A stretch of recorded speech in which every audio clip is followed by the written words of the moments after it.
जहाँ सच का सूरज निकलता है वहीं सवेरा हो जाता है। दोस्तों नमस्कार, मैं आपका चौधरी ओमकार सिंह दहिया सच के सवेरा चैनल के साथ आज पुनः देश के जंतर मंतर पर बैठे खिलाड़ियों की बात करते हैं। ये बड़े दुर्भाग्य की बात है कि बारिश में खिलाड़ी वहीं बैठे रहे और उनके गद्दे वगैरह से बैठने के सब सामान भीग गए, लेकिन उनका हौसला देखिए, वो वहाँ डटे रहे। और रोज की तरह आज फिर कई संगठनों के लोग, कई खापों के लोग समर्थन देने पहुँचे। आज भारतीय किसान यूनियन के राष्ट्रीय प्रवक्ता चौधरी राकेश टिकैत जी आज अपने दल बल के साथ खिलाड़ियों के समर्थन में पहुंचे और उन्हें आशीर्वाद दिया। दोस्तों, ये बड़े ही दुर्भाग्य की बात है कि जंतर मंतर पर जहाँ ये खिलाड़ी धरना दे रहे हैं, वहाँ से मात्र 2 या 3 किलोमीटर की दूरी पर प्रधानमंत्री का निवास है और आज तक प्रधानमंत्री वहाँ तक पहुँचने की कोई भी कोशिश या कोई हिम्मत नहीं की। दोस्तों, प्रधानमंत्री कर्नाटक में प्रचार में मशगूल है। अमित शाह भी कर्नाटक में प्रचार में मशगूल है। उन्हें तो क्यों सत्ता चाहिए। और जो देश के खिलाड़ी, देश का मान, देश का सम्मान, वो एक राक्षस से छुटकारा पाने के लिए जंतर मंतर पर धरना दे रहे हैं। और सरकार का कोई भी नुमाइंदा, कोई भी अधिकारी, कोई भी मंत्री उन बेटियों के बारे में नहीं सोच रहा। आज मैं देख रहा था, आज एक बहुत अच्छी घटना घटी जिससे कुछ उम्मीद जगी। आज राष्ट्रीय चैनल ने ब्रजभूषण का इंटरव्यू लिया और उन एंकरों ने सच्चाई के जो सवाल दागे, जो सच्चाई उनसे पूछने, सच्चाई के सवाल यानी कि बच्चियों के बारे में जो सवाल उन्होंने दागे, उससे ब्रजभूषण बौखला गया और बीच में ही डिबेट छोड़कर भाग गया। तो ये एक बहुत अच्छी बात है कि हमारे देश की मीडिया, जो बड़ी बड़ी मीडिया हैं, उन्होंने बच्चों के बारे में सोचना शुरू किया। दोस्तों, एक कोई मिश्रा है जो इसके प्रधानमंत्री के साथ फोटो हैं, उन्होंने एक ऐसा ट्वीट इन खिलाड़ी के लिए किया जो हम बता नहीं सकते और उनकी मानसिकता दर्शाते हैं कि वे कितने गिरे हुए लोग हैं जो अपनी बहू बेटियों, अपनी देश की बेटियों के बारे में ऐसी मानसिकता रखते हैं। क्योंकि उन्हें जो संस्कार मिले हैं उनमें बहू बेटियों का कोई स्थान नहीं। जो ऐसे लोग हैं, वे वाहियात लोग हैं, उन्हें देश की बेटियों में और किसी की बेटियों में कोई फर्क नज़र नहीं आता, इसलिए वे उलझुल काम करते हैं। आज वहाँ पर काफ़ी लोग जमे हुए हैं और हरियाणा की जो खापें हैं वे भी आज वहाँ पहुँच गई, उत्तर प्रदेश की भी खापें जो पहुँच गई। और अब कुछ दिनों में अगर यही पोजीशन रही तो दिल्ली 2021 की याद फिर आएगी दिल्ली को, कि किसान बिलावल अफसर के साथ तैयार है, अपने टेंट, अपने ट्रैक्टर, अपना सब सामान लेकर तैयार है और हमें कॉल का इंतज़ार कर रहे हैं कि जब कॉल आए और हम तुरंत दिल्ली के लिए रवाना हो जाएं।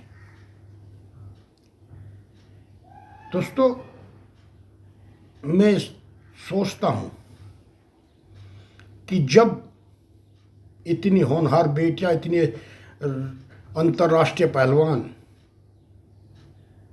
उनके लिए सरकार ऐसा कर सकती है, तो आम गरीब के लिए क्या होगा? जब उन्हें इंसाफ नहीं मिल रहा तो आम गरीब का इंसाफ कैसे मिलेगा? ये मेरी समझ से परे है। और किसी भी तरह का, कैसे भी, कोई सरकार का नुमाइंदा बोलने के लिए तैयार नहीं। और गोदी मीडिया ने जैसे किसानों के धरने पर उल जलूल बयानबाजी शुरू की थी, वो उन्होंने करनी शुरू कर दी है। और देखे 2-4 दिन में ही, 1-2 दिन में ही है, अपनी गंदी मानसिकता के चरम पर होंगे। और इन खिलाड़ियों के बारे में क्या क्या कहा जाएगा, ये एक बहुत ही भयावह स्थिति है देश के लिए। आज शंभूषण सिंह ने, ब्रजभूषण सिंह ने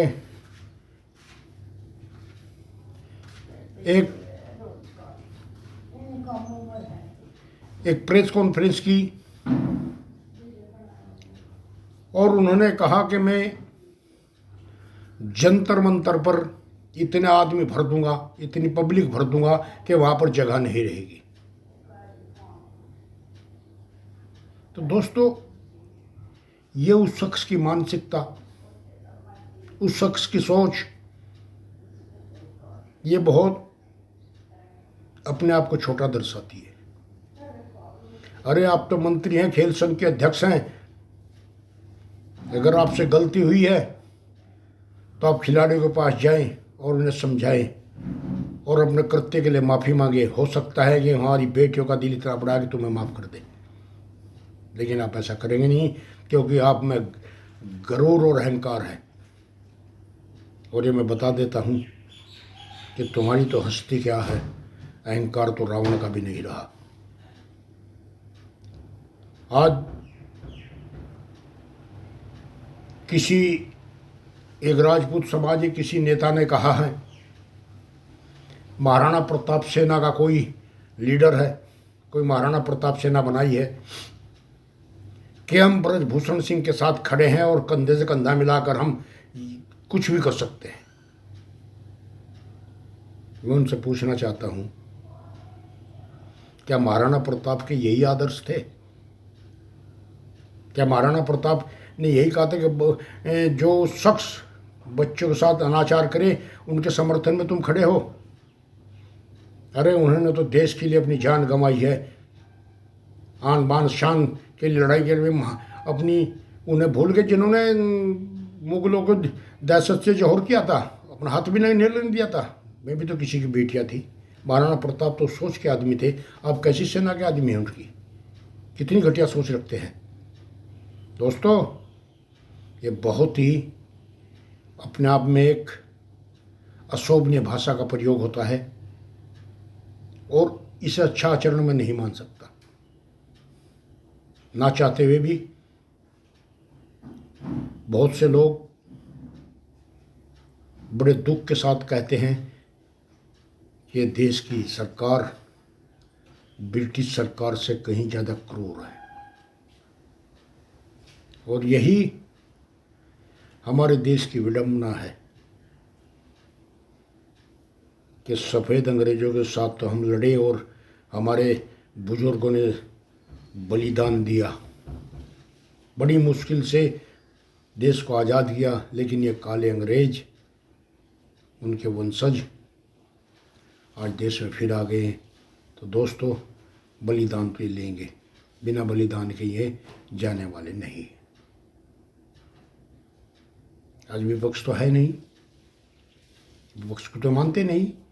हाँ, अगर इन्हें टक्कर देता है तो वो किसान है। किसी भी अन्याय के खिलाफ किसान एकत्र हो जाकर सामने खड़ा हो जाता है और इन्हें झुकना पड़ता है, इसलिए किसानों के खिलाफ है।